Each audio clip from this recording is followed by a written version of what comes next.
Alrighty, guys, we are live today with a couple of really fun faces. Not that it's not always fun, but we've got Bear here from Bear Independent. Scully's in the house. And John Willis, I'm Nicole Sauce. We're going to talk about whatever the hell we want to talk about today. Let's start with the question all of us asked Bear immediately. Hey, how are things going in Oklahoma, Bear? Oh, they're so super duper, Nicole. Thanks for asking. Multiple thumbs up. So we're in Idabel, Oklahoma, which got hit by an EF4 tornado, and really just messed a bunch of stuff up. And the I'd put the residential damage at somewhere between 50 and $100 million. And the county, bless their little hearts, they're trying so hard to affect the recovery, and it's operating at a snail's pace. And so we're out here doing what we do, trying to find the people who were hit the hardest, who had the least before the storm, and do whatever we can to get them back on their feet again. So if you hear chainsaws and heavy equipment in the background, it's because I'm out here live action role playing, and we wanted to make sure that the green screen was super on point today. So yeah, you can thank the audio visual team for all of that. All right. Well, it's always great when people take responsibility for disasters and just get out there and start doing stuff. But I know it can be hard when you get on site with all of the things that you encounter on site. So thanks for doing that, Bear. Oh, you're welcome. We got here 2 hours after the tornado lifted off the ground. We've been here. Today's day 13. We've done search and rescue, medical calls, commo, traffic control, strike teams, hot meals, construction and demolition debris. We're replacing a house for a single mom with 2 kids and 2 jobs, who her house got picked up and thrown 12 foot off the foundation, then broke in half. Her daughter, 9-year-old daughter, was almost sucked through the hole in the roof that the storm made. The fridge is gone, washer and dryer is gone, and as the kid was being pulled off of the bed by the storm, cried out to God for a favor and got dropped back on the bed. So our running joke around here is our name is Favor on this deployment. So, we just, no big deal. Just doing what we do. Tornadoes are a big deal. What'd you say, How John? far, how far is that from your place, man? I'm about 2.5 hours from home, and Okay. which is interesting because usually when we go on a disaster deployment, we're like several states away. But I'm a few counties away from my house right now. In fact, the same storms that hit here were like right over the top of our house. And so not this past Friday night, but the Friday night before, me and my family were huddled in the hallway of my house, watching the radar, listening to the local ham repeater. And once the storms passed, like 4 minutes after the storms passed, me and my guys were grabbing shit and throwing it in pickup trucks and headed this way. So, Yep. Hey, So, Bear. Hey, just because I don't know, and you may have already answered this, you keep saying we. How many people are in your group? so we showed up on site with 17 people. We've got anywhere on a daily basis between 20 and 30. And it's worth illustrating that these people right now we have on site people from California, Miami, Florida, Louisiana, Oklahoma, Texas, Colorado, Ohio, Michigan, and I can't remember where else from. And Grindstone as an organization is affiliated, has relationships with about 200 agencies, individuals, and organizations across the country. And so when something like this comes out, the initial deployment usually looks like a signal chat or a text message, hey, we're up, let's go. And then immediately we put an email blast out after that to give people a rough outline of what we're doing and where we're doing it and what to bring. And then people start coming in after that. And we are 100% dependent upon volunteer labor. Like, I'm not out here earning a paycheck. We don't, people out of the kindness of their heart, the conviction of their heart, come out here to do the right thing, which is help people recover from these storms. And we always look for people who were barely getting by before the storm, because it sucks to have your house destroyed, But if it's your third house and you've got 14 million in the bank liquid and, you know, your 401k is fully funded, you're going to be okay. If you were barely getting by before the storm, like the choice was, do I pay rent or buy groceries and then your house is destroyed? You're our kind of people. That's usually where we end up deploying most of our resources to. Those are also the people where FEMA will pull some silly shit and be like, hey, here's $2,000. Now you're off your property. Yeah. Well, and can you guys still hear me? Yes. Yes. Okay. FEMA's not even out here yet. Like, they will be. No, they were out here for 12 hours. They sent one guy for 12 hours. They drove around, looked around, and basically said, this does not rise to the level of a federal emergency. We're out. And they left. So, and then the governor of Oklahoma, who I met like on site 11 days ago, they have declared disaster in 4 counties in southeastern Oklahoma. But the funds have been allocated for disaster relief, but they've not been dispersed because, well, I'm really bad at sugarcoating shit. Depending on who you ask, I'm either in the state of Oklahoma or I'm on the reservation right now. Oh, shit. So, yeah. It's gotten interesting. Oh, boy. Yeah. Yeah, I saw you got to hang out with the governor for a second, though. Yeah, it was cool. I sent J.A. Dudley, my brother Dudley, over there. I was like, go Duddle that guy. And so Dudley went over there, and he's like 280 pounds, 26 professional MMA heavyweight fights, you know. He's retired 5 fighters. So he just goes over there and starts knife-handing the governor. And once the governor looked sufficiently unsettled, then I walked over with this chainsaw on my shoulder. I was like, hey, Gov, we should talk. And so it was a good meeting. It was fun. That's cool. How does this Yeah. How does this area look compared to Kentucky last time? Really good question. So Kentucky was a federal disaster. I think the storm track for that storm was about 170 miles long.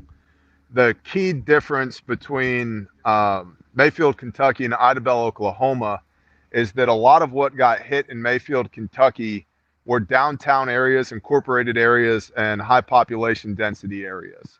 There was still a lot of damage out in the county as well, but a lot of what got hit was, you know, literally downtown Mayfield got destroyed by the tornado.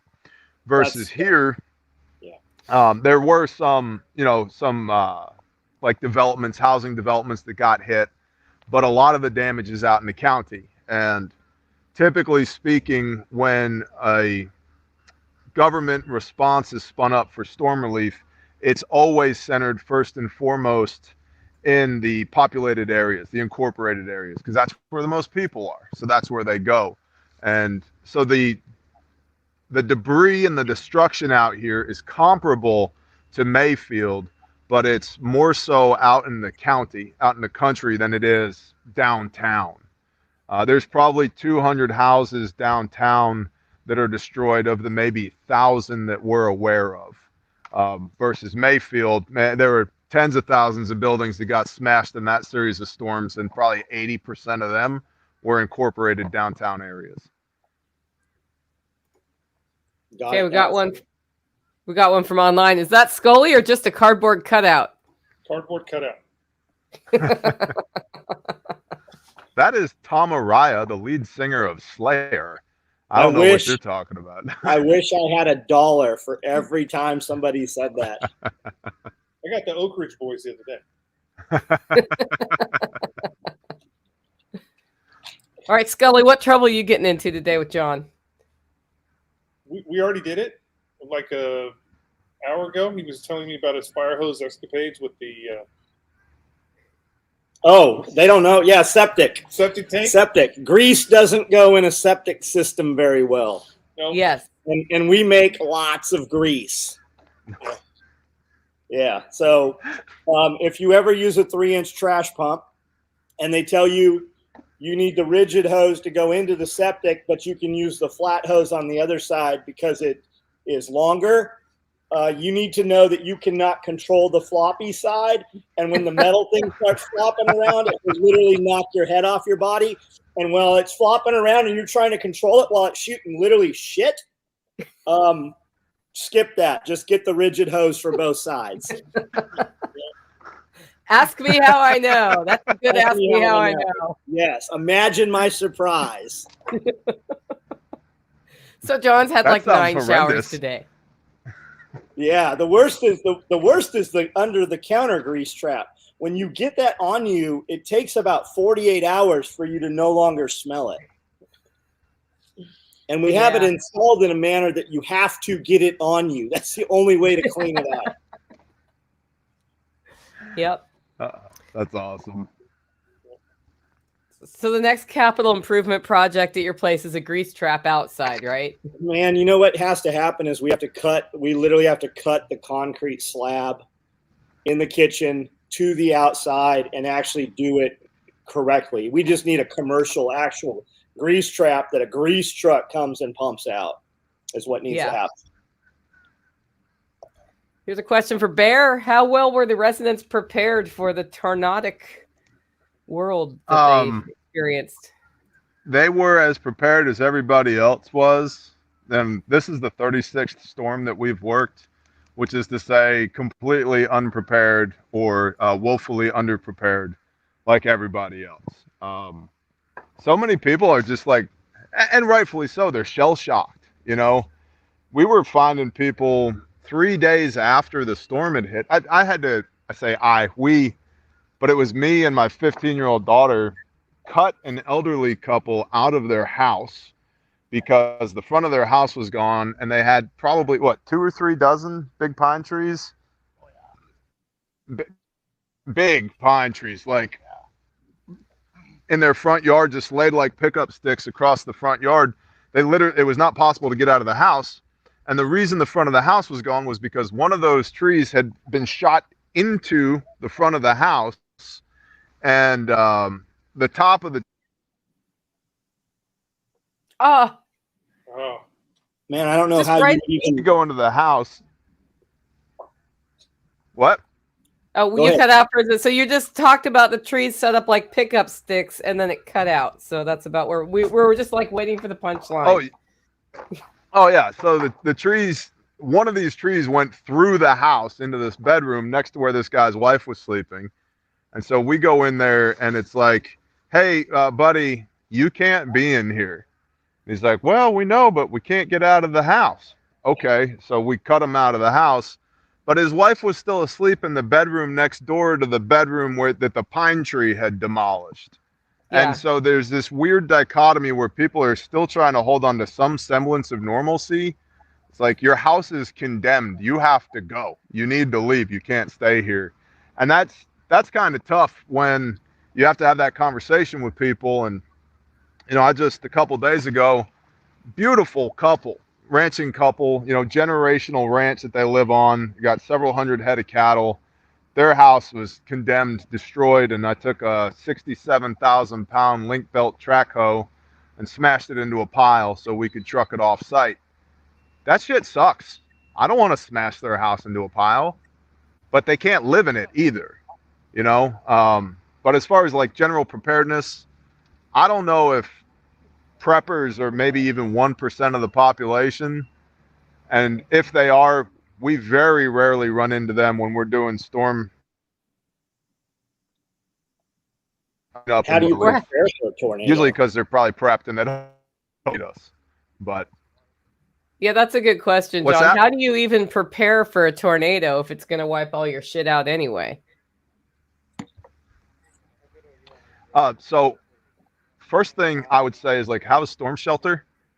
If you live in an area where there's tornadic activity, have a storm shelter because your stuff is stuff. Yeah.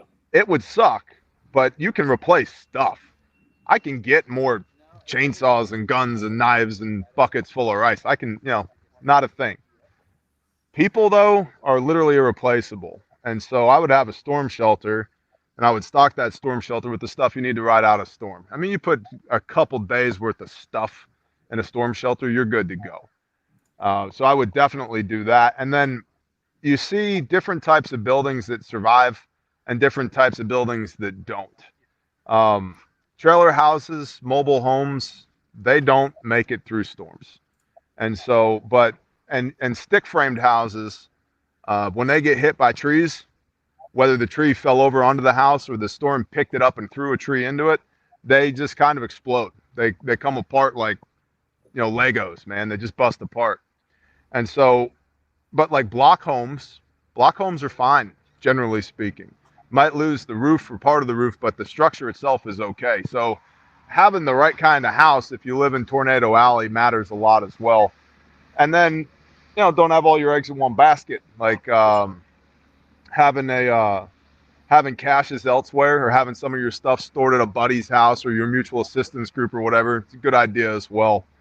But I would definitely start with having a storm shelter, because all the sexy prepper shit you have doesn't matter at all if your daughter's impaled by a pine tree, So basic stuff. I'd do that first.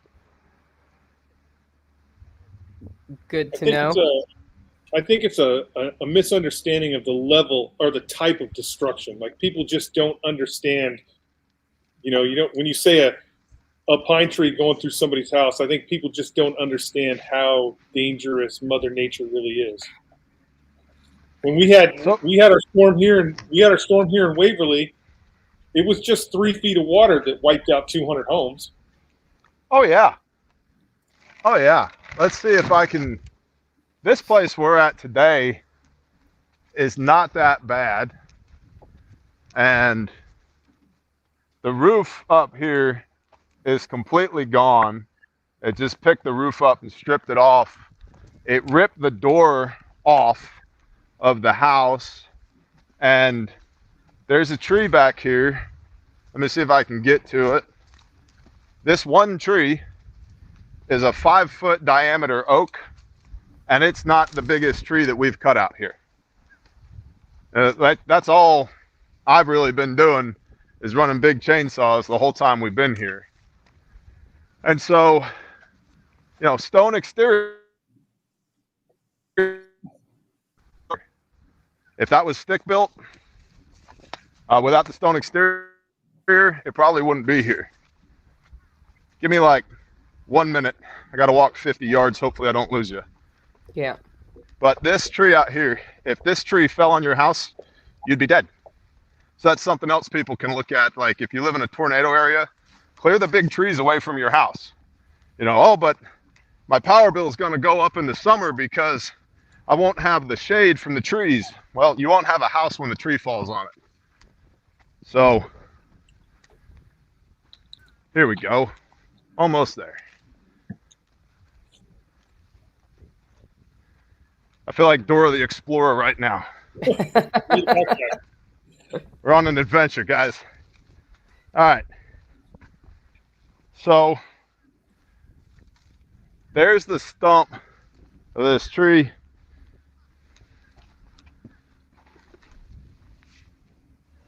Wow, that's huge. There's the log of that tree. Okay, so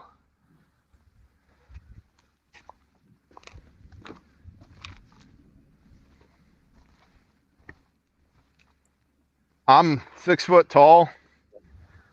That's at least a 4.5 foot diameter oak tree. And that spar right there is 30 foot long. Are you guys using all your electric chainsaws out there? Yeah, that we're only charging by having our unicorns run on the magical treadmills. So we're trying to be very low impact to the environment out here. Definitely not running the biggest chainsaws that steel makes on lots of gasoline. I would never Isaac do wants that. to know how you're going to get that on the truck. So we have a 67,000 pound link belt track hoe with a thumb, and track hoes can, generally speaking, lift their own weight. And so at safety rating, you can half that. So it'll lift 33,000 pounds, 16 tons. So I'll be able to pick that up and get it on the truck. That's part of what we're trying to do out here for these people is arrange trucking for all the saw logs that are out here, because there's a lot of value in the timber. It's unfortunate that the trees came down, but there's a lot of value in the timber. And most of these people are uninsured or underinsured. In fact, there may be, little insider baseball, there may be some class action lawsuits that come out of this because the insurance companies, one in particular in this area, would not allow their customers to insure their properties for the full replacement value of the homes. And so they're now, storm hits, house is wrecked, can't replace the house because you don't have enough insurance to cover the replacement cost of the house because the insurance company wouldn't let you buy that much insurance. So just another way to eminent domain them. Well, yeah, well, hopefully that shit don't happen. But then what happens is they build houses that are inferior to storms, and then they just get wiped out again. Yeah. So I have a question about sawing logs. Uh-huh. When the tornado takes the tree and twists it, and you need to cut it out, how do you do that without that whipping back and hurting somebody? Like, how do you approach that situation? It's the thing I always wonder when I see the trees all wound around each other tight. Very carefully. I've been cutting timber since I was 15 years old. And that was my first business, was cutting timber. Started it when I was 17. And I still run into situations out here with storm trees where you almost don't even know where to begin, because it's all about tension and compression. Some of the wood, let's see, I need a teaching model. Stand by. Rope works really well. You just use that big skid steer to hold it. Man, my That big first one. tornado I saw was in Nashville, Excellent. and we were walking around, and I see a car with a stop sign stuck in the back of the driver's seat. The driver's Broom standing handle. up, and he just goes, "I ducked," and that's the only reason he didn't get decapitated.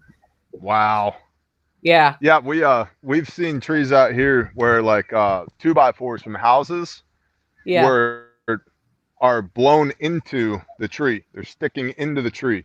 Like didn't shatter to nothing. They're just embedded a foot or two into a living tree.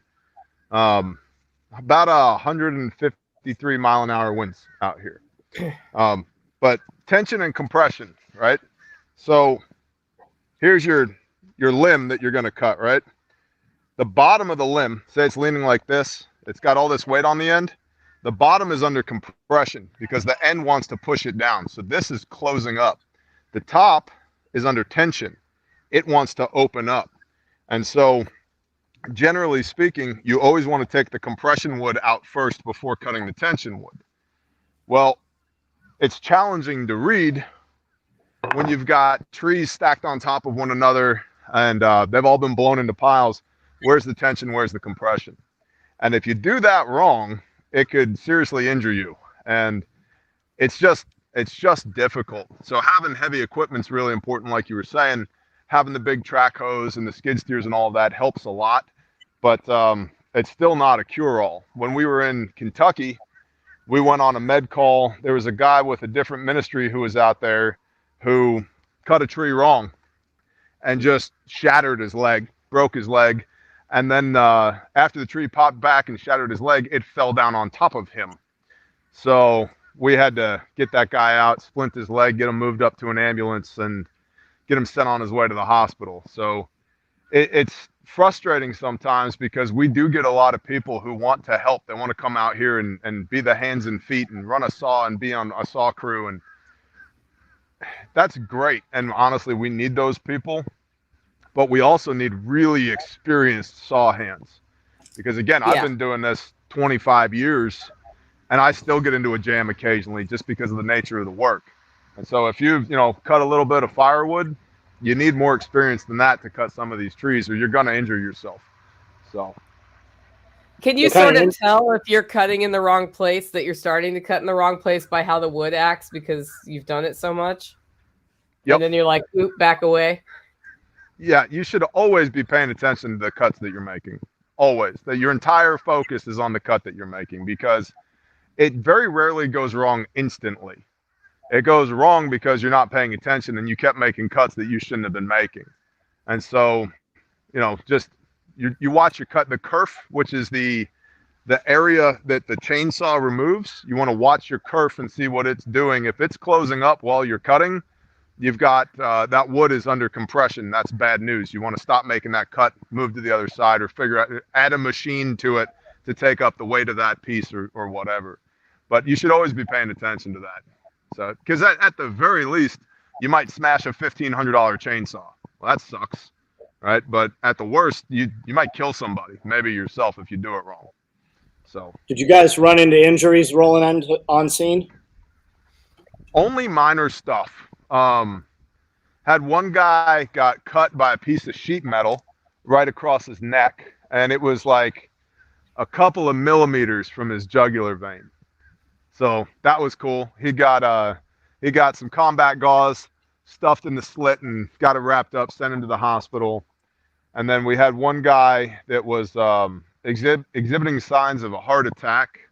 So we triaged him and then got him sent to the hospital. But other than that, just minor stuff, like kind of like sports medicine injuries almost, a twist, a sprain, a bruise, a scrape, stuff like that. But, thankfully, nothing bad. There was one fatality here from the storm. That's not bad. One that big of a storm. Yep. How big's that link belt you guys have out there? 67,000 pound. Is that like a 320 or a 220 or 175? So like a 320, a Cat 320. The 3 denotes that it's an excavator, and the 20 denotes the tonnage on the machine. Okay. So a 320 is a 40,000 pound machine, roughly speaking, right? Okay. So this is more the equivalent of like a 335. Wow. Okay. Yep. And I would have gotten a bigger hoe if I could, but the trucking is where it starts getting challenging. Yeah. It literally barely fit on a 50-ton lowboy. There were more tracks hanging off than there were sitting on the trailer. So, Jay Dudley there. That's my guy right there. Get Duddled. Like, you need somebody spoken to. You send Dudley and he'll get it handled. So it's always good to have somebody like that around. Hey, when's the next Self-Reliance Festival? It's March, I think it's 24th and 25th. Right. It might be 25th, 26th. We're actually doing one of your trainings the Friday before. Yeah. So we're going to do, maybe 2 if we can sell enough tickets. Absolutely. We were hoping you'd stay an extra day or 2 and speak. Yeah, I'm pretty sure I'm going to be there. I talked to my wife about that, and we're thinking we're going to do what we did the first time we came out. We'll get a little cabin or an Airbnb or something, come out and hang out for a few days, come to the event, do all that stuff. I don't know what the hell I'm going to speak on, but we'll figure that out. Well, we'll talk about that. I'll do a chainsaws would be great. I mean, do a whole thing on chainsaws. People don't realize how complex it is to clean up after a storm with chainsaws. They just want to go out there and Rambo it. So that's not a bad topic. Like, really know what you're doing before you hurt yourself or somebody else. Here's a totally off the wall question. Do you think Scully should shave his beard like John's, or John should grow out his beard like Scully? Bear would tell you that I don't have enough facial hair. You never have enough. I actually trimmed mine recently, so you're doing all right, John. Yeah, I've noticed it. I noticed it. I prefer a clean shaven look personally. That's working for you, Nicole. Thanks. Yeah, maybe just like a handlebar mustache for you, I think would be great. Yeah, just two little curls, or the big circles, like Civil War mutton chops. Only if I get to wear a top hat. I will buy you the top hat if you get mutton chops. PH Info there says Coronado's considering a law that would require Canada. So California already has that. California cannot sell any small lawn equipment with gas motors. And you have tons of municipalities for the last decade where you couldn't use motor driven. Everything had to be electric. And of course, Canada, because they've already taken away all their guns, they're scared of their chainsaws. Chainsaws can do a lot of damage. Especially in the we've seen it in the horror movies. In the hands of a psycho killer, chainsaws do a lot. Okay, what has been the most used EDC item on a bear deployment? Flashlight. Flashlight, yeah. Same one. Flashlight. Yep. Love them. Yep. Flashlight for sure. Well, that and a knife. But most knives, if I'm being perfectly honest, or cutting steak. But as far as like actual like doing the things, the flashlight, especially search and rescue operations. And I'll tell you, I got a gripe on this and all other rechargeable USB rechargeable flashlights. That's a really if you need it right now. And then if you need it right now and it's not charged, what do? So you can have a couple different rechargeable flashlights. I have 3 of them with me right now. I have an Olight, I have a Surefire, I have a Streamlight, and then I've also got all rechargeable. And then I've got this one here, the Streamlight ProTac 2LX. And the nice thing about this, even though it has a rechargeable battery in it, come on, you. Cartridge, yep. That's how it's got an 18650 in it, but I can put CR123s in here right now if I need a light right now. And so I'm kind of over the rechargeable thing on flashlights, honestly, because it's nice. It's a nice to have during everyday use, but when you need it in an emergency, if the damn thing's not charged, you're screwed. And so, yeah, but definitely a flashlight. Jeff says the 511 lights, and I know the Coast also, a lot of the rechargeables have an insert where you can put doubles or triples in them. Yep. Yeah, that's a good move. But then, of course, it's like have spare batteries. Now we're back to like basic prepper shit. It becomes systems. You know, lithium. It's all about systems. Like, you know, I have a battery pack counterweight on the back of my helmet for my nods, right? And so every time I need batteries, I end up like pulling out my ballistic helmet and fishing through the battery pack, which is fun, you know, when you're on like a search and rescue thing and people like when you have to move your battle rifle out of the way to get to your nods to put a battery in your flashlight, and people are like, who the hell is this guy? So, whatever. Okay, Nicole, do you mind asking Bear's military medical background? So, was never in the military. Wanted to be, couldn't be. Broke my sternum, and so I was medically disqualified. And then fast forward, 9/11 happened, and I was in the power construction industry. And it turns out there were a bunch of people that were really concerned about stuff getting attacked here on the homeland. Like, so not only were we fighting over there, we were also still really concerned about getting attacked over here. So I did a bunch of consultant stuff with DOD about here's how you break the United States electrical grid so that now you know how to look for bad guys who want to break it. And then from there, I'm a networker. You build relationships, and so you start cross-training with people and SF guys and SEALs and DIA and, you know, FBI and blah, blah, blah. And so I've had a bunch of training, but never in any official capacity from a bunch of people who work for and with the United States government. All right.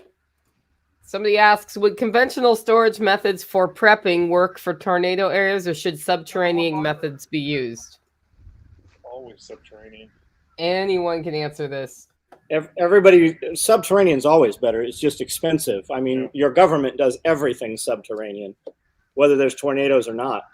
Yeah, subterranean is always going to be better, even for temperature control. And it's always going to be better. I mean, I'd say this. If not putting your stuff underground is keeping you from having a preparedness plan and a system where you keep a rotating supply of things that you would need, then you're wrong. If you can't do subterranean, don't wait till you're perfect to start prepping or put all of your money into being able to dig a hole. Start prepping at a minimum. You can diversify locations if you have friends, and from there, if you're able to do some underground storage or have a shelter to put some things in, that's great. But why not both? That's what I was going to say. Even the federal government, FEMA and OSHA will tell you that you should have. I think they've increased it to almost a week's worth of food now.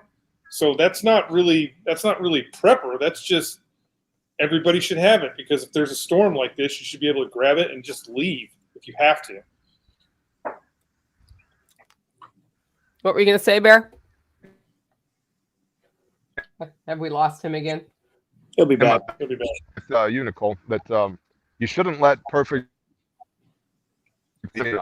And so if I had $1 bajillion, I'd have one of those 9,000 square foot bunkers underneath my house that would have everything I'd wanted and needed in it. I don't have $1 bajillion, man. And so I have a diversity of locations for my stuff, right? And so you also, I think it's really in your best interest to look at the probability of things, not just the possibility of things. Like, I live in eastern Oklahoma.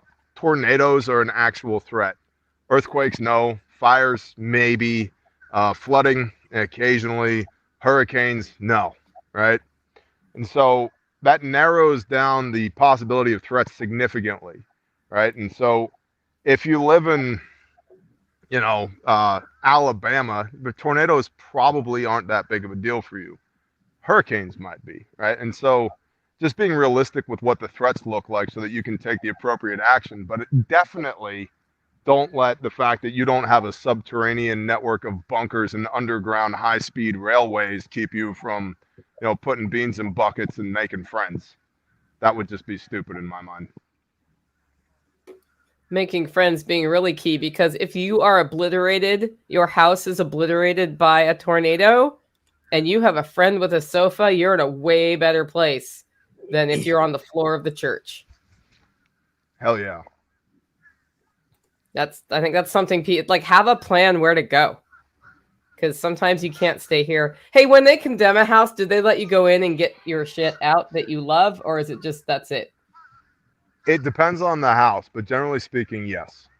And usually we do that with like a 4-man team. We'll go in with the homeowners, and it's kind of gut-wrenching, but you really need to prioritize. We don't need that pair of socks that, my Aunt Sandy knitted me that one time. Like, get grandma's ashes, get the family Bible, get your box full of loot, the deed to your property, your paperwork, stuff like that. Get that. The irreplaceable stuff. The rest of it's just stuff. That's what we have insurance for. And I can't tell y'all more strongly, make sure your insurance is up to date, and that you have as much coverage as you need to replace the cost of your house, because we see this all across the country. Make sure you don't assume. I had a catastrophic shop fire 6 years ago, $1.4 million loss. And we had just under $400,000 in insurance. I had $1 million rider. Turns out that $1 million rider doesn't cover fire. If you were worried about fire, you should have had fire insurance. Well, asshole, you're the one who sold me the policy, right? And so make sure that you've got all the insurance that you need. And yes, it's expensive, but insurance is money that you use to protect assets. It's not an investment. Investment is money that makes you more money. Insurance is an expense that protects assets, and it's worth doing. But when it comes to a condemned house, generally speaking, as long as there's some structural stability to the house, we'll go in with people, help them get their stuff out, and usually that looks like those big Rubbermaid totes. Fill those totes full of stuff, and then get them into a Connex box or offsite to a friend's house or whatever. And then the house is labeled what's called a DNE, or a do not enter. And then once it's DNE, you can't go back in there, because the structure of the house has been compromised to the point that it might come down on itself. And we actually see that in a lot of cases. Houses that have been condemned, before you can get a machine over to push the house down on top of itself, it just falls down. And what's kind of gut-wrenching as well is, in a lot of cases, you'll find houses like that or you're pulling them up on the map. There's a surveying app that we use. You pull them up on the app, and yeah, it's a red. It's D&E, do not enter. It's a complete loss. And so you go survey the house, and there's still people living inside of it because they don't have another place to go, you know. And so then that turns into basically victim services at that point of finding them a place to live, you know. And we we do a lot as far as like, let's just go to Walmart. Like, find the nearest Walmart and like everything you need, from underwear to socks to jeans to toothbrush to sheets and air mats, everything you need. Let's just go, because that's easier than, you should come by our fob and we have some tarps and some bottled water for you. It's like, take these people to Walmart, buy them everything they need. But yeah, people cling to what they know, even if what they know is a house that's about to fall down on top of themselves. That makes sense. Okay. Here's just a comment. It's a good time for you to explain to us what Grindstone Ministries does. So Grindstone Ministries can use your support. Please consider donating to help out.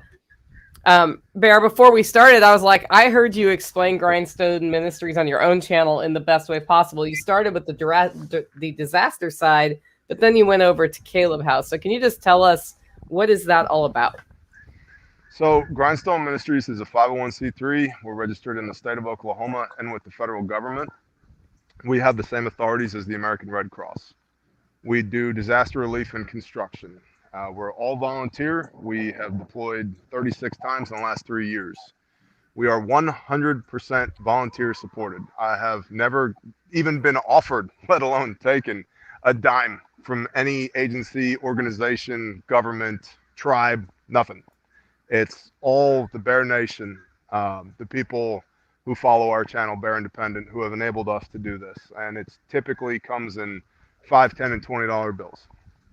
And what we do is, when there's a need like this, when a storm hits, we deploy, generally speaking, immediately, and we do disaster relief. There's two distinct phases in a disaster: relief and recovery. Relief is short term, 3 days to a month long, depending on the scope of the disaster. Recovery is 6 months to years, and it's the rebuilding process. Occasionally, we do rebuilding, remediation. I have crews in Florida right now that are remediating a flooded house for a Gold Star mother who lost her son in Afghanistan in 2009. Her house got flooded. They're awesome people. We met them and it's like, yep, we're going to fix your house, Ma. And we've had people there for 6-7 weeks now working on her house after Hurricane Ian. But generally speaking, we do relief. What that entails is construction and demolition debris, search and rescue, medical teams, lots and lots and lots of hauling of debris, saw teams, and then what we call strike teams. And strike teams are when we go out into the community with hot meals and consumables, the stuff that people need. Baby formula, bottles, diapers, wipes, feminine hygiene products, all that stuff, and distribute that to the people that have been most affected by the storm.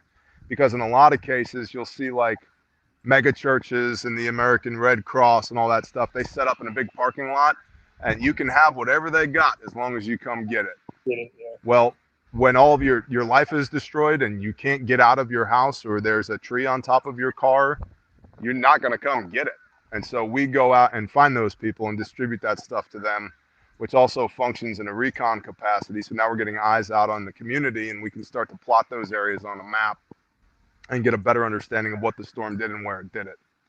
So that's what Grindstone is. And while we were, a couple, 3 years ago, we were doing a construction project for a place called Bethany House in northeastern Oklahoma, which is a restoration facility for juvenile human trafficking survivors, aka kids who have been trafficked. And that started as, in one of their buildings, they had some flooring that was soft. And can you guys come take a look at it? And long and short, we ended up putting our hands all 12 buildings on 54 acres that they have. Their well, their septic system, their electrical, their HVAC, roofing, everything. We just ended up getting our fingerprints on everything. And I began to learn about anti-human trafficking while we were there. And the statistics are abominable, $150 billion per year industry in the United States. 83,000 kids per month go missing in the United States. And there are 420 beds nationwide for juvenile survivors. And so I got punched in the forehead by the father while I was there that, hey, you're going to build more of these. Okay, sounds great. Roger that, Dad. We'll make more. So we started Caleb House. And Caleb House is a separate 501c3. And we rescue and rehabilitate juvenile human trafficking survivors through Caleb House. We are in the process of building Caleb House, which is not fully funded. We were just denied a grant that we applied to because we didn't suit their whatever. So thanks, but no thanks. But we've bought the land and begun the process of doing the dirt work and road building and drainage remediation on property there, all funded by the Bear Nation, private donations. Again, and never got a dime from anybody wearing a suit on this. And while we were in the process of building Caleb House, we currently have 24 kiddos right now, ages 1 to 19, that we've rescued from being trafficked, that are in different safe houses that we acquire and staff 24/7 around the clock. And we currently have an ongoing operation right now to recover a 6-year-old. So, you know, just professional LARPer over here. We don't do anything meaningful at all, ever. So, but that's what Caleb House and Grindstone is. And it's super badass because, you know, all these prepping channels, or most of these prepping channels, you know, 15 reasons the zombies are going to rape your dog and eat your kids, you know, all that horse shit. It's like, yeah, or maybe we could take this voice that we have and use it for good.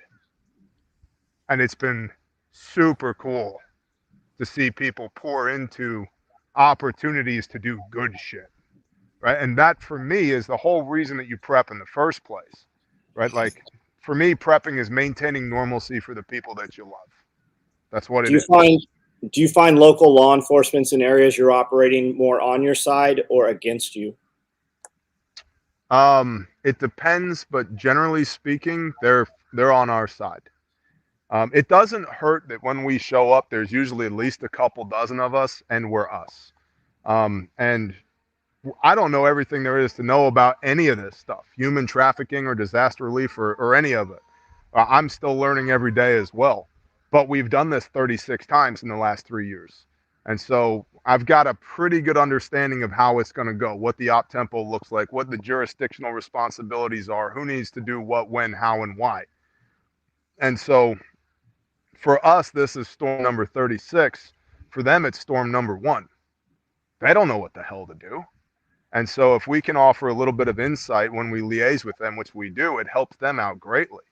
You know, we were talking to the fire marshal out here because people were burning brush. Natural response. Got all these trees down, I'm going to burn brush. This started on day 3. And I said, you should really put a burn ban in place for right now. Give it about a week. They're like, why? It's fine. We're just burning brush. So how many firefighters do you have up right now? The answer is 0, because they've been going for 72 hours straight in response to the storm. So what happens if one of these fires gets out of hand? You got nobody to drive the engines. Hadn't thought about that, right? And so, again, I don't know everything, but we've seen it enough times to say, yeah, you can burn all the brush you want a week from now when everybody's had a nap and a cookie. Today's not the day. And so we do, do the same thing with law enforcement, just from a traffic control standpoint, and what to look for as far as like the really affected neighborhoods, need to be controlled access only. You don't need to be going in and out of that neighborhood unless you live there or you're working there. No looky-loos and no looters, stuff like that. And we all carry, we're us, in Oklahoma, there's 4 laws. And one of them, I'm pretty sure, is if you're over 18, you have to have a gun. And so we all have guns and we carry, and we, generally speaking, don't ask permission to do that. But it's also, the vibe is different when a storm has just hit. If you're there to help, you're there to help. And we kind of look and act like they do. We have a uniform, we have a look, we have a vibe, we have radios and guns and badges, and here we are, let's do this. And so they kind of let us do whatever the hell we want to do.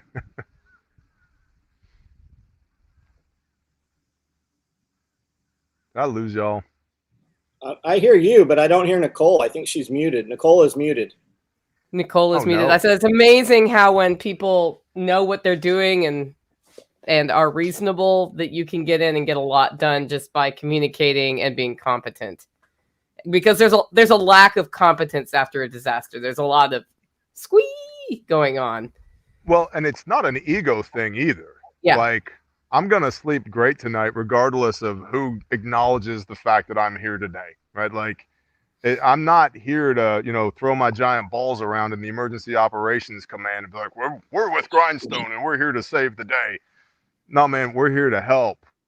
And that being said, here's what we're good at. Here's what we can help you with. You tell us what you need us to do. And generally speaking, in a lot of these places, it's their first storm. They have no idea what the hell to do. And so if we can alleviate some of that anxiety for them and take a little bit of that responsibility for them, it all the better. It actually ends up helping the community greatly. And this is another aspect of Grindstone that a lot of people miss is if you're into preparedness, right? And you're strong enough where you are in your prepper game that you can come assist. This is about as close to SHTF you're going to get until the balloon is truly all the way up in the air. You should come on one of these deployments because in many cases, there's no power, there's no running water, there's no commo, there's no grocery store. It's you and your bug out bag, and you're affecting your own security and your own commo and your own logistics, and you got to handle all that stuff. And so it's really good training for us as well to be able to do this and do it in a way that benefits mankind as a whole, but we still get reps and sets on all of our systems. I know what works and doesn't work because we're out here using it. I'm not pontificating about it on the internet. So I would encourage you, if you've ever thought about, man, that sounds really cool, I might want to go do that, you should come and do that. Go to grindstoneministries.com, sign up for the newsletter, and the next time we do this, we will email you and tell you where we're going to be and what we're doing. And then bring your bug out system and pressure test it. You're going to learn a metric shit ton just by doing that. Yes, you'll. For those on the audio, if you're interested in learning more about Grindstone Ministries, it's grindstoneministries.com, and you can put additional information from there just to get that URL out there.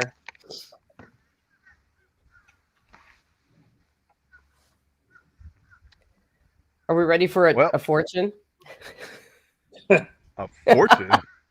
Yeah, Barry, what? Barry, you ready for a fortune?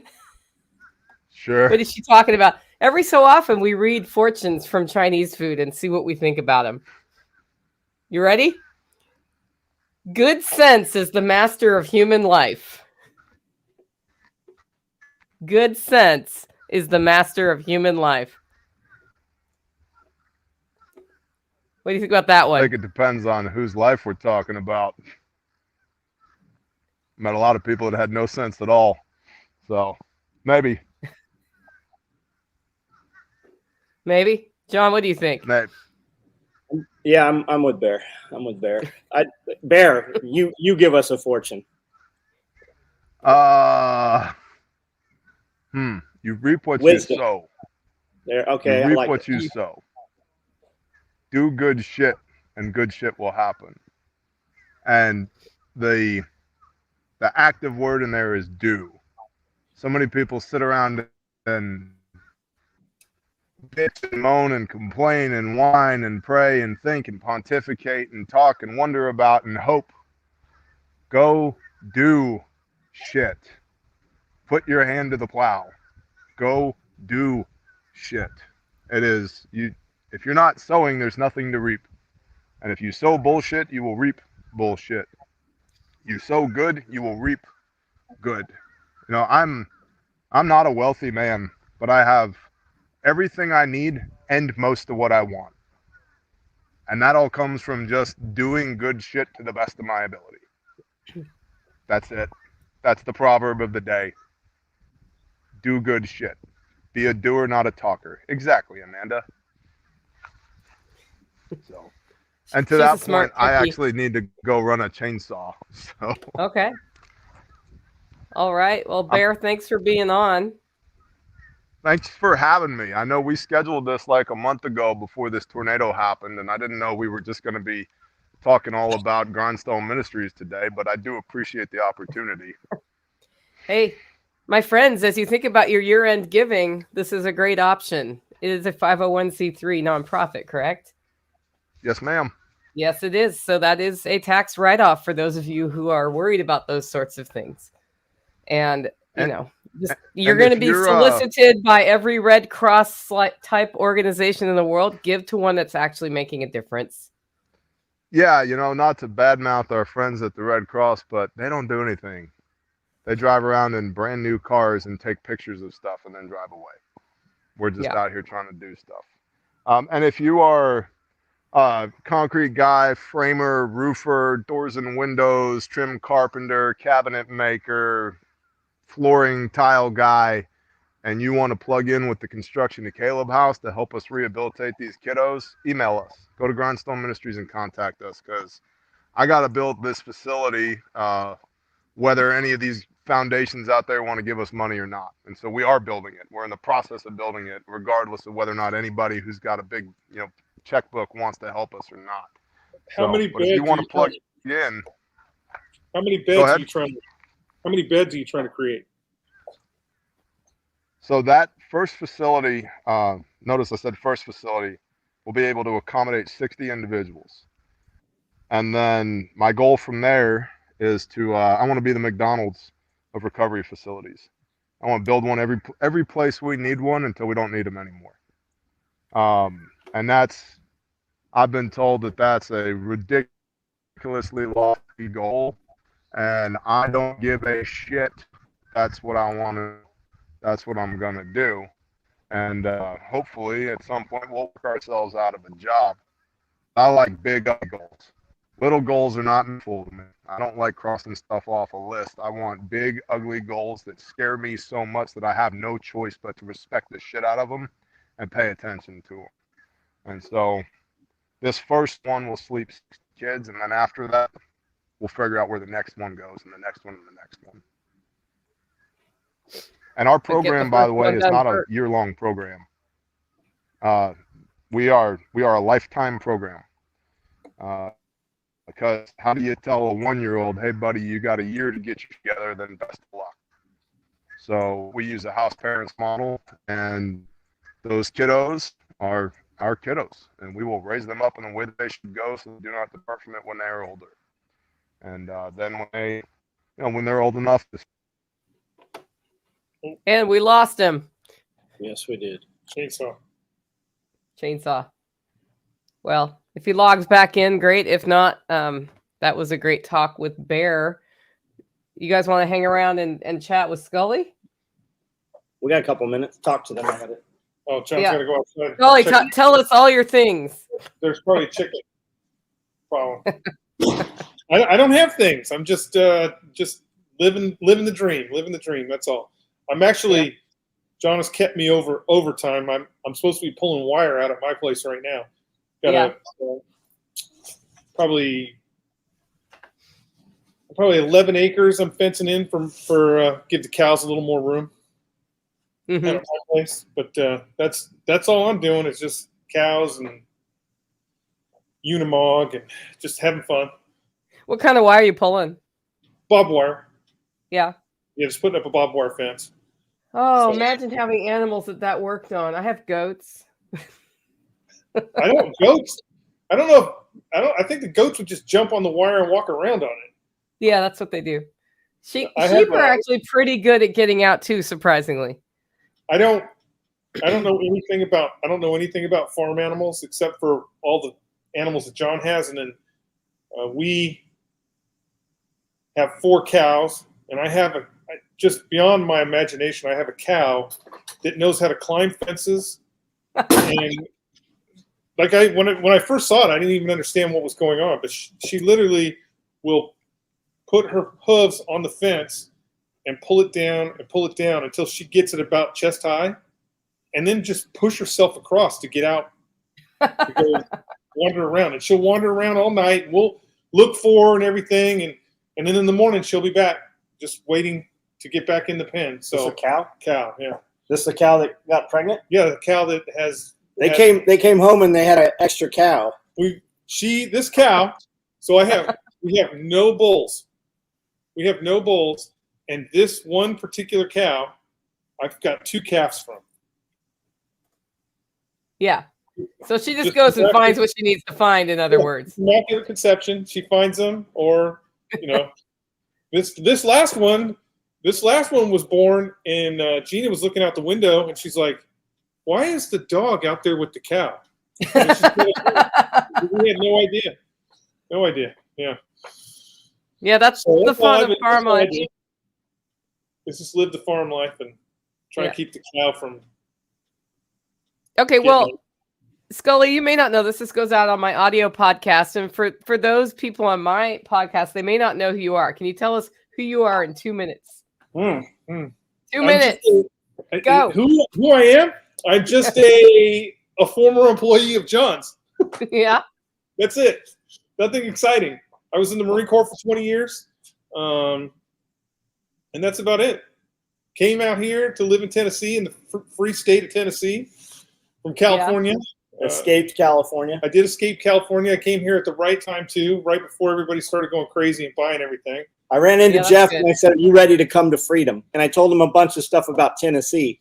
And even after he moved here, he still thought that it wasn't all true, even though he saw it all. Like I didn't over exaggerate anything. Yeah, I thought, like when we first came out here to look for a house, I thought everybody was too nice. I'm like, everybody here is too nice. There's no mean people anywhere. And even like you could catch people talking shit about other people, like, but they would say it in such a nice way that it was like, man, that doesn't really even count. And we were up in Paris. We've been looking for a house for about a week, and we're up in Paris, and we're at Burger King, and this old man is just going bananas about ketchup. He's like, "I need my ketchup," and he's yelling at this poor girl at the counter about his ketchup. He didn't get his ketchup, and she comes over and she gives him his ketchup. And I'm telling Gina, I'm like, "There it is. I told you that there was assholes here, just like California." And she comes over and gives him his ketchup, and then he spends 15 minutes apologizing to her about yelling at her because he needed his ketchup. And I'm like, man, that doesn't even count. You can't say you're sorry. I really thought that it was a big plot to get me to move to Tennessee. And then as soon as I moved to Tennessee, they were going to like jump out of the bushes and be like, "We got you. Ha ha. We're all really assholes." The truth of the matter is, I lived in California most of my life. I was stationed at Camp Pendleton and 29 Palms. I grew up in California, and it has just changed so abruptly to where everybody is just, I don't want to say there's no nice people in California, because there are, but everybody is completely rude at the drop of a hat. Everybody wants to their egos. I think the ego in California is so bad, where it's not that way here. Like when I was working here, there was a couple employees that were like, "You can't go here. You shouldn't go to this place." And I'd always be like, "Where is it? I want to see this. I want to see where if not to join, because I know some people will say that, but if you tell me there's a Klan meeting somewhere, I want to go, because I don't believe it. I want to go and see, and I want to be like, hey, how are you even still doing this? It doesn't exist. It doesn't. Again, there's racism everywhere, but what I'm saying is people here generally are much more tolerant of everything. Here's an example. Most people won't understand this. I lived in California my entire life. I moved here. Within a week of being here, my wife, or a couple of months, not really a week, my wife says, "We're going to go to a birthday party. The 3 amigos are having a birthday party." I'm like, "The 3 amigos?" And they're like, "Yeah, it's 3 gay guys that work at Loretta Lynn's ranch, and they're having a birthday party." I'm like, "I don't really want to go to that." They're like, "Well, you're going to go because your other friend's going, and we need to go." So I go to this party, and the 3 amigos, they just 3 guys living together. They bring over one of Loretta Lynn's grandchildren who's transgender.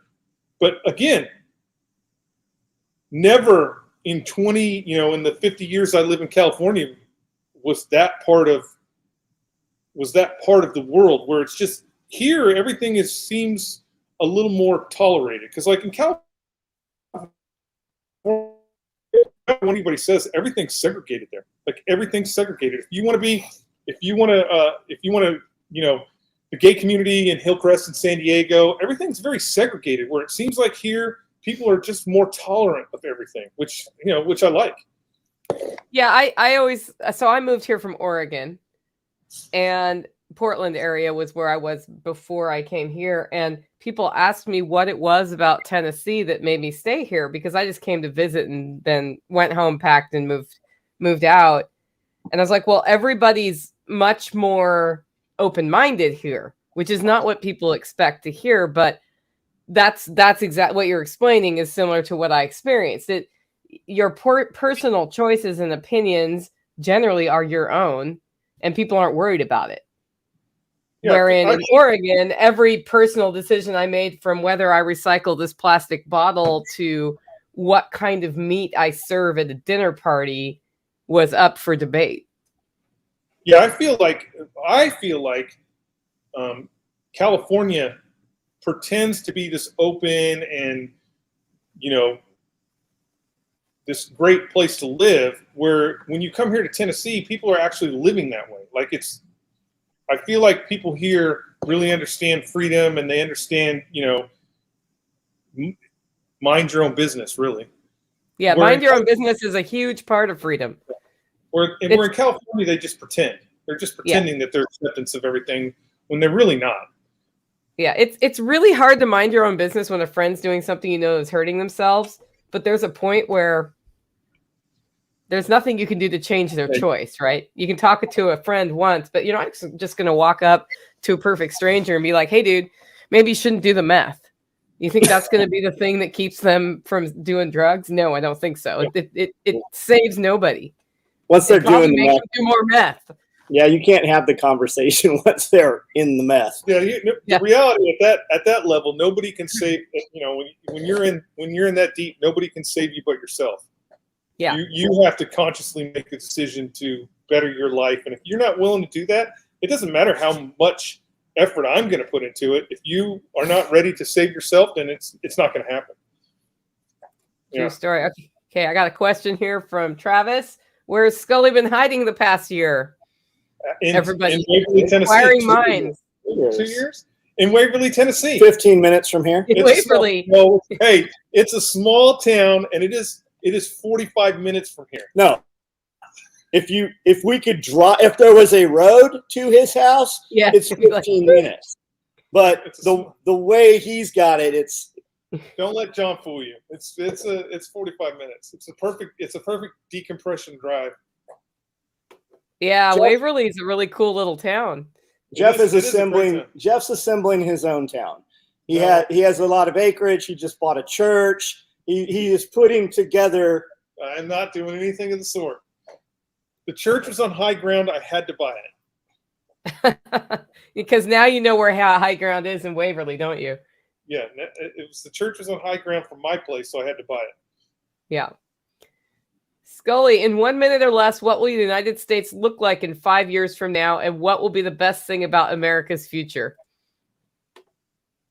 Ooh, 5 minutes. I don't even know. 5 years from now, I think it's a toss-up is what's going on here. The problem is you have people in power right now where their policies are complete failures, and they know it, but they're not willing to give up the power. And so if you look around at the microcosm of things that are going on, there's a bunch of places right now in the United States that are trying to secede from their parent states, like Oregon, Eastern Oregon is trying to secede. There's a couple of counties in California that are trying to secede. Northern California. You see these grassroots things going on, and I think that the one in Oregon is like getting on the ballot. If they are able to, if one of these grassroots organizations are able to secede to join another state, we are going to be a mess, because it's going to happen all over the place. And the problem is, from a liberal perspective, is when you live in Los Angeles or you live in New York City and you think you're the epicenter of the world, you just don't understand that you only have 24 hours of food, and all that food comes from red states. It just comes from red states. So what are you going to do when they secede and they're no longer part of your state or your county or whatever? So it'll be interesting in 5 years what happens. I don't think it's going to get that bad. We tend to correct, right? We tend to correct when we oversteer the ship, and so the truth of the matter is they need to keep everybody very comfortable. As long as they keep everybody comfortable and they can keep stealing the money that they're stealing from all of us, and we don't really mind because we're comfortable. The minute we become uncomfortable is when there's gonna be a real problem for them. For them. You know, well, I mean, the truth of the matter is it'll be for everybody, because if we decide to break up this union, it's gonna be a mess. And you know, when Democrats or Republicans or whatever are talking about who's where or what, it's a lot different than the first Civil War, because in the first Civil War there was there were lines. We knew if you went south of the Mason-Dixon line that you were at war. Where now you're an island. Yeah, it's everywhere. Your neighbor, you don't know who your neighbor is, really, what their political agenda is, because we, as a country, we have destroyed community. That's part of, when you think about natural responses for disasters, it's community that's more important than government. Government is going to come in. Everybody thinks that government's going to come in and save the day. All they're going to do is spread some money around, and that money usually doesn't trickle down to the people who actually need it. Whereas if you have a solid community, you don't really need the government to show up, because the community will take care of everybody. And the community, you think about the community knows who the lowest common denominator is and who's going to need what. So, I mean, 5 years from now, man, I'll just be happy if it's even keel. These United States. Yeah, still? These United States. I'll be happy, because I don't want to. I'm not preparing for a civil war. I don't want a civil war to happen, because it'll be the end of the United States for the most part. And what most people don't understand is we're not just talking about America. We're talking about the entire world.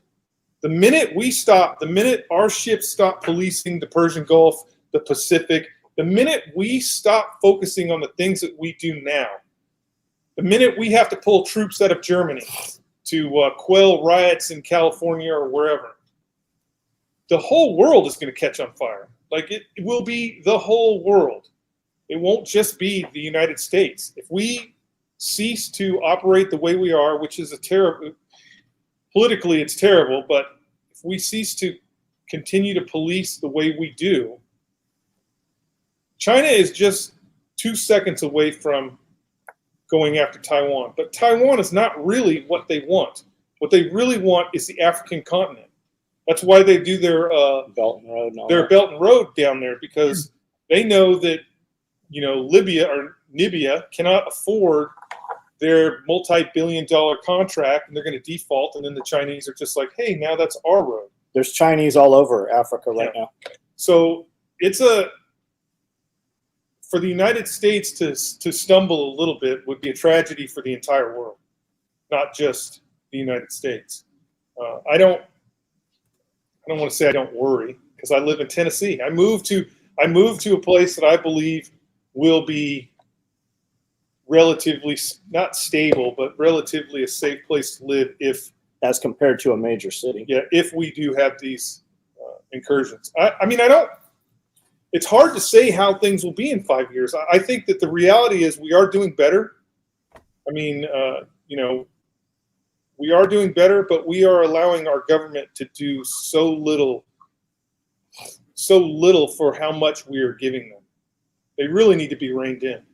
We want to believe in, the left or the right, or Trump will fix things, or whatever it is you want to believe in. But the reality is that your Democrats, your Republicans today are just Obama-era Democrats, and the Democrats are the liberals. And what used to be the liberal is absolutely fucking insane, and they've got those few hooks in there that they just keep. We're maneuvering our way of life, or they're trying to maneuver our ways of life for the less than doing all the crazy shit. But that's what we're focused on. You know, are they real? Like Jeff says, yes. Do we have transgenders in the military? We do. We're actually paying for their surgeries. But once they have to come back up on a security clearance, they can't pass a security clearance. So they go out and then they work in the private sector. Will that continue? Probably not. Our military looks pretty weak and pretty silly over all the nonsense that's happened over the last, especially 2 years, 4 years. But they look at, you know, when the bean counters, you know, we've been, as far as the military is concerned, we've been very fortunate that the Democrats and the Republicans understand the military industrial machine has to keep churning, or they will not get reelected. But when things get a little tight for the military, they start counting those beans. And the one interesting thing about transgenders in the military, I don't know why we got on this, but just the interesting thing about transgenders in the military is usually after they transition, they get out.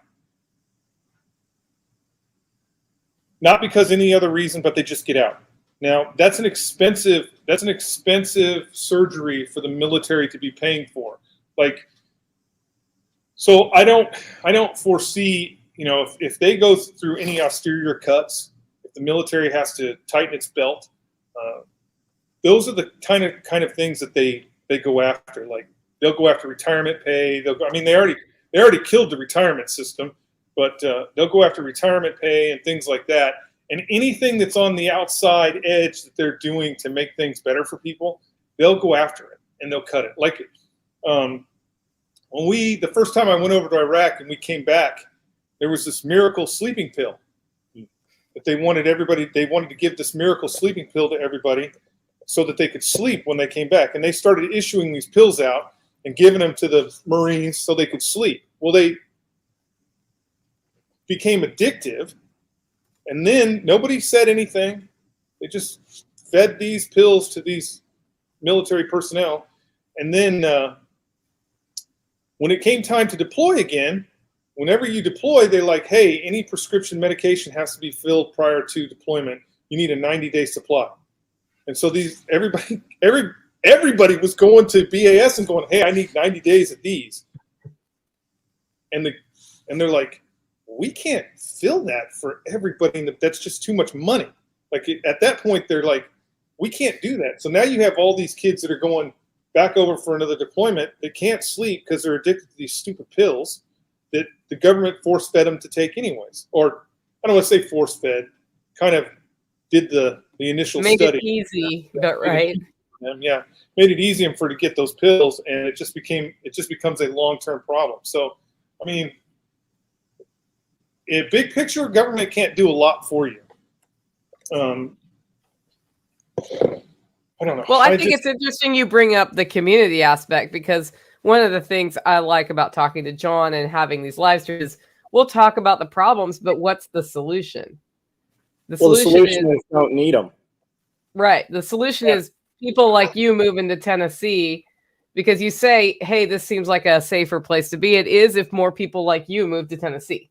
Yeah, more people who are willing to just go out and help, who are willing to not be the problem, who are willing to be the solution, makes it a better place to be. How many of our people would you say have followed to Tennessee?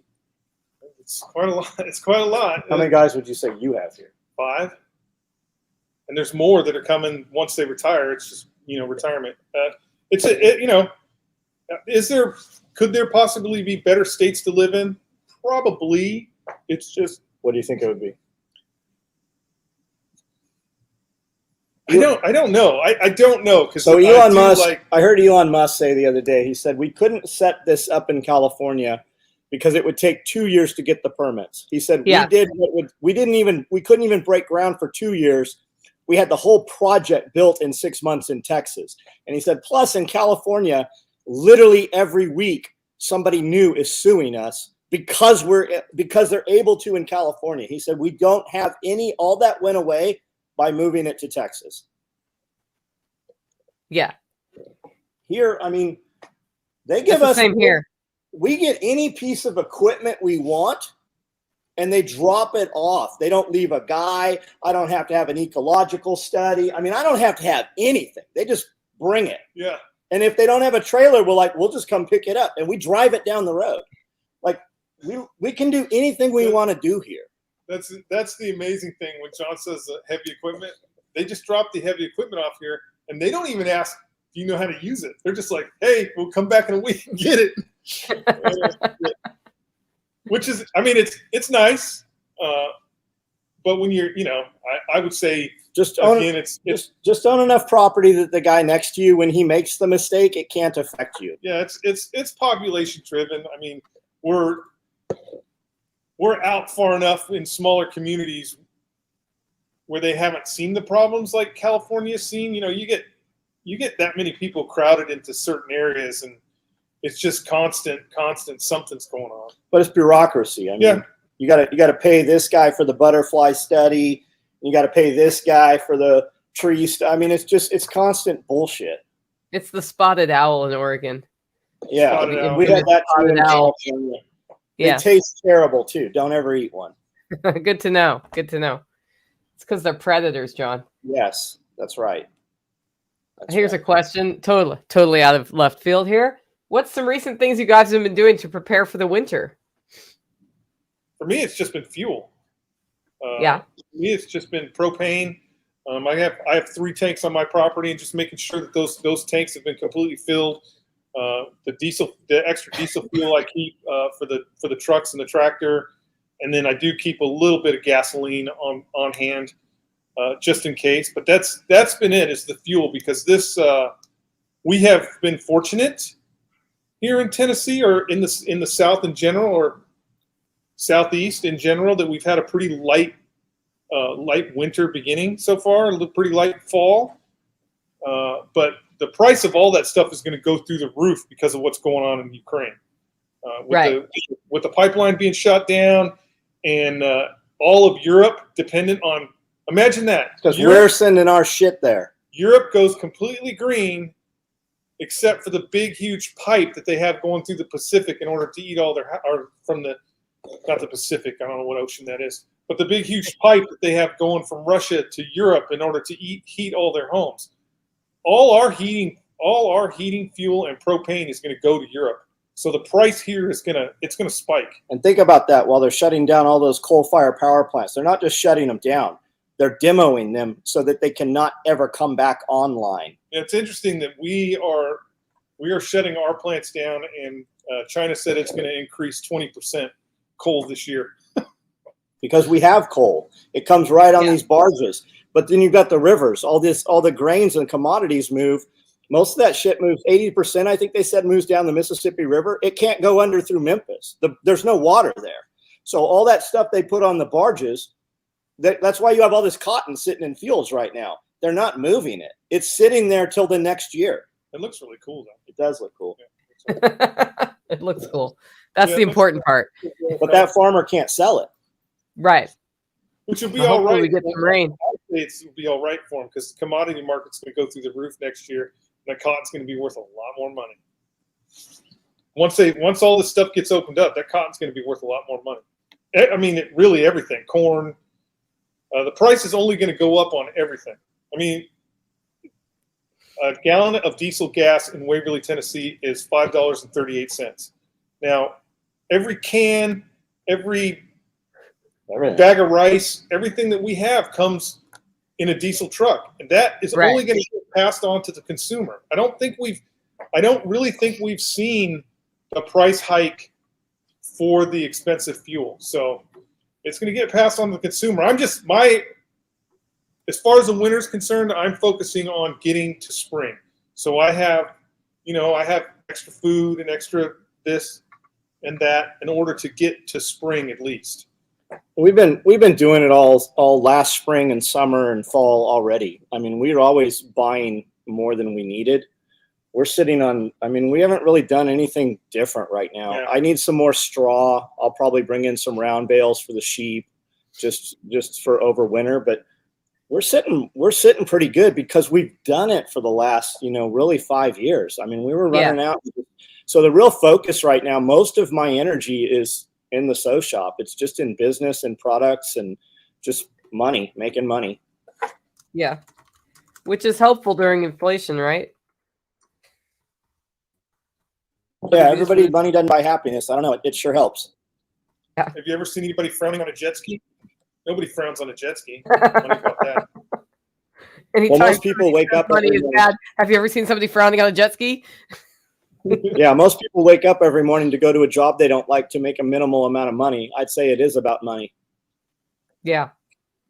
That's funny. Same here, John. We're mulching in plants, and I was just out talking to Tactical about bedding for the animals because it's going to be 20 tonight. This year I got way ahead of the curve on my firewood, so that's good. And I, fuel, same thing. I need to refill some propane tanks because we had an event 2 weeks ago. We went through them all, but other than that, we're good to go. And if it's one of those years that gets so frozen that it will freeze my pipes through my house, I'll just drain the house. Yeah. And I can live without running water if I need to for a few days. So we seem to every few months we seem to go a day or two without running water. Something like that. And you have city water. We do. We don't need it, but we have it. Yeah. How much extra feed do you keep for chickens? Weeks or months? Weeks. I mean, we're always getting feed. I keep having that conversation with my co-op people and the farmers we know. I'm like, man, I've got big silos. Why don't we fill them up? And they're like, there's not a problem. There's not a cost advantage to fill them up. Yeah. All this year we've planted all kinds of stuff that will grow and produce to feed to the animals, but it's not online yet. I mean, it's not available. Push come to shove and things did get tough, we would just kill off a lot of chickens. We would just eliminate a lot of stuff, or reduce their feed. I mean, they're still going to make an egg. They're not going to make as many. And then when summer comes or spring comes, do I have to kill chickens? I mean, couldn't you just totally free range them?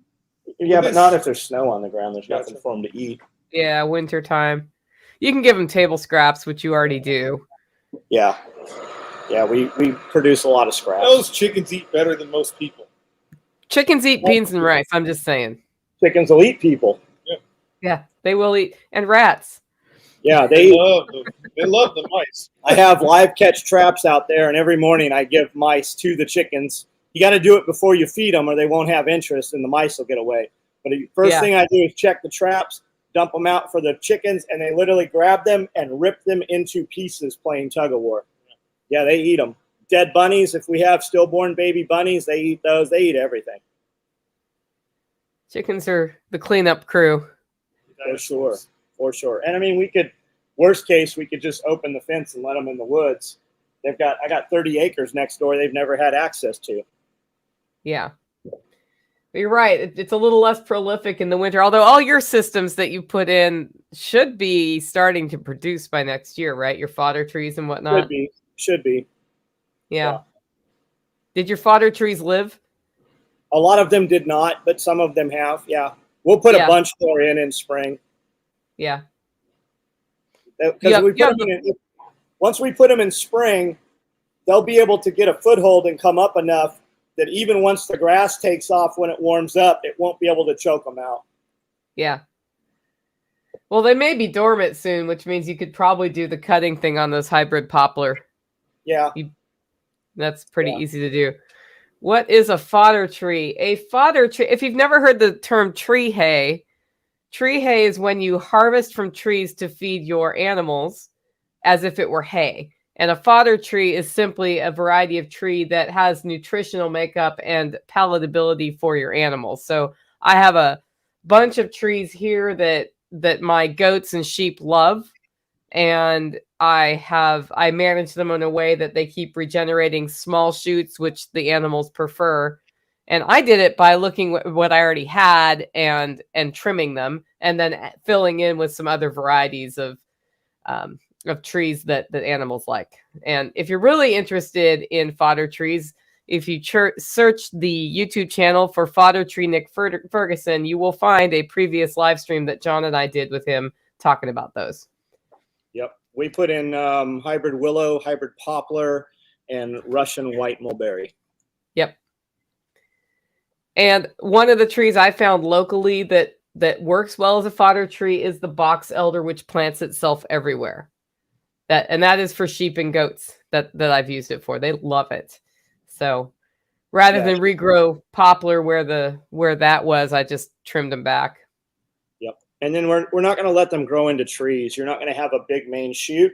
We're going to compass them down very low, and they're going to put out a ton of new growth, almost like when you look at a blueberry plant, a blueberry shrub or tree. That's what these trees are going to look like. There's not ever going to be a main big stalk. We're going to take those young sapling pieces off, and we're going to use those. You can take the leaves and direct feed them. You can cut branches and direct feed them, or you can run the entire tender shoots through a wood chipper, and then you add salt and sugar, and then you cover it up and remove all the air, and you let it ferment, basically. So you're going to have ferment. That's going to create silage, which will store up to 24 months.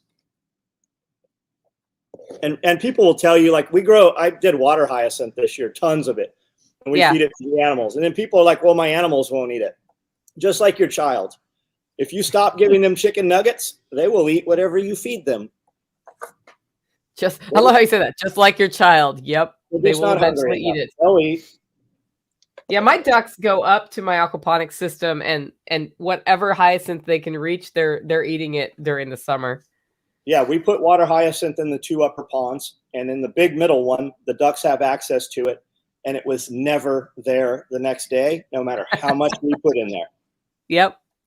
They'll do that with duckweed too. It's why it's called duckweed, John. Yeah, it's gone. Yeah, completely gone. It never got a foothold in that big pond.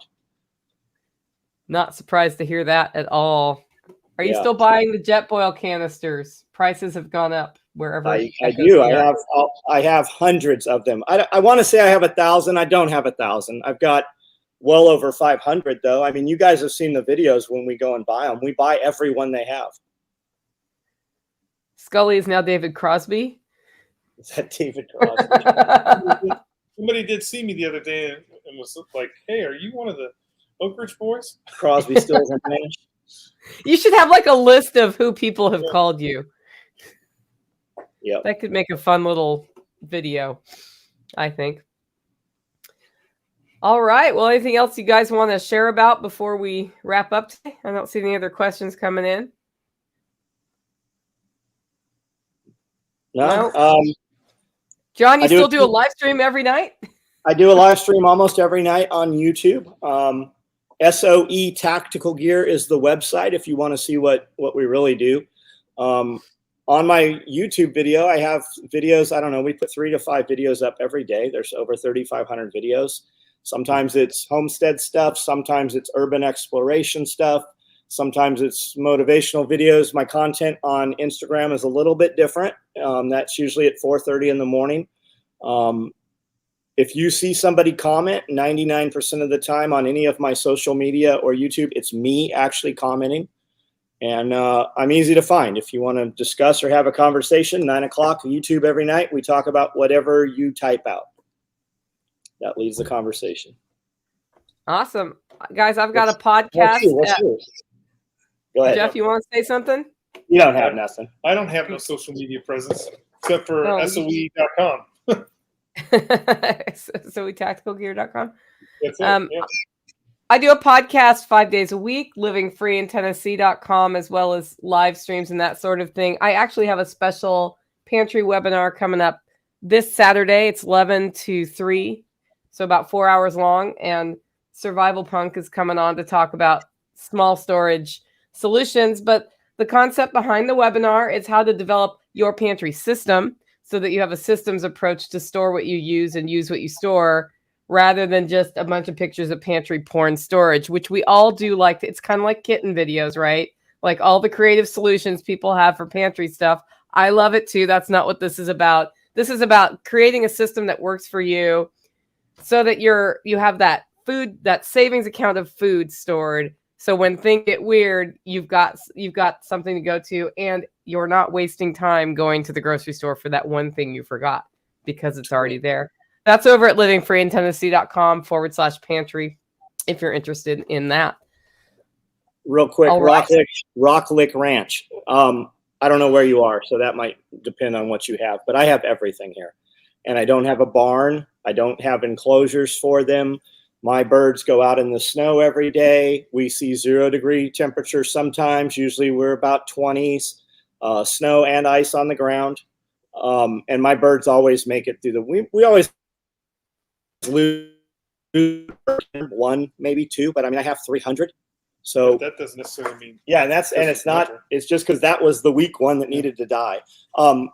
See what people have in your area and buy the paint job that you like. Do you want a brown egg or do you want a white egg? That'll give you a different kind of bird. Do you want a meat bird or do you want an egg bird? Dual purpose usually means they're not the best at one or the other, but they're still like I have barred rocks. I think they're awesome looking birds. I have Brahmas. I think they're great looking birds. There's other stuff that will produce more eggs and there's other stuff that will give you more meat. Just talk to people local and see. Life Done Free. Tag, what's up, buddy? I see you're here. But that's it, Rocklick.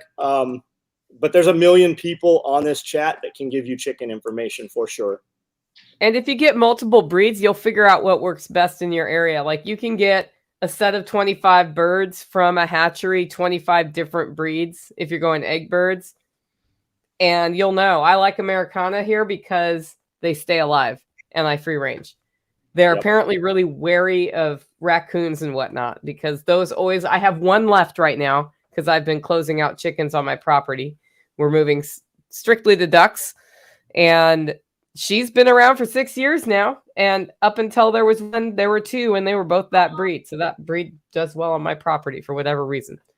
That's awesome. So, right on. Anyway. All right, guys. Well, we'll see you next week with another live stream. All right.